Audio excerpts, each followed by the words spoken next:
సావిత్రి, ఇంకా ఎంతసేపు? త్వరగా రా, టైం అవుతుంది.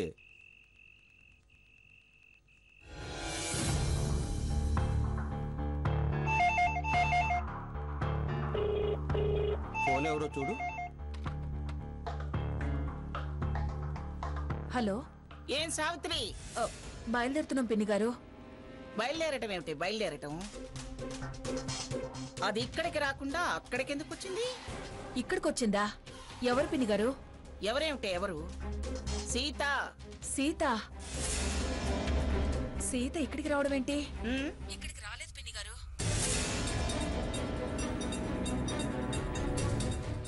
ఏమిటి నువ్వు అనేది? సీత అక్కడికి రాలేదా? రాలేదు పిన్ని గారు. ఏమిటి నువ్వు అనేది? ఈ పూట శోభనమని గుడికెళ్ళి అఖండ దీపం వెలిగించి ప్రదక్షిణలు చేసినమని పంపించాను. మా అమ్మని కలిసి వస్తానని రఘురామ్తో చెప్పెళ్ళింది కదా, అక్కడికి రాకుండా ఇంకెక్కడికి వెళ్ళింది? నిజంగా ఇక్కడికి రాలేదు పిన్ని గారు.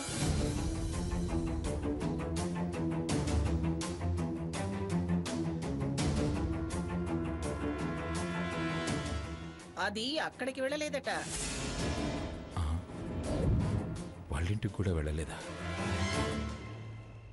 ఇక్కడికి వస్తానని ఎక్కడికి వెళ్ళి ఉంటుంది? అదేనండి, ఇక్కడికి రాక అక్కడికి వెళ్ళక ఇప్పటిదాకా ఎక్కడికి వెళ్ళుంటుంది?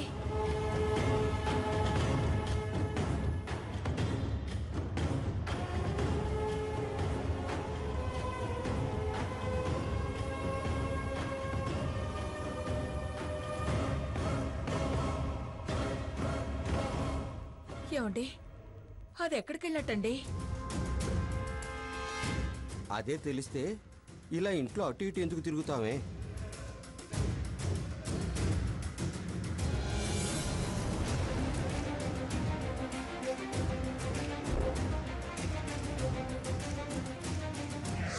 Thank you.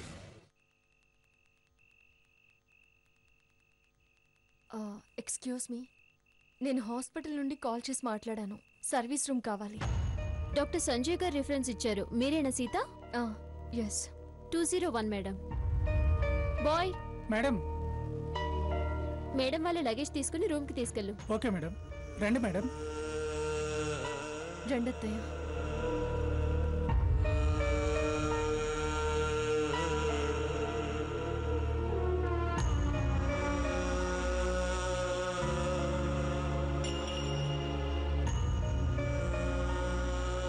కూర్చోండి మేడం, కీస్ ఇక్కడ పెడుతున్నాను. అలాగే.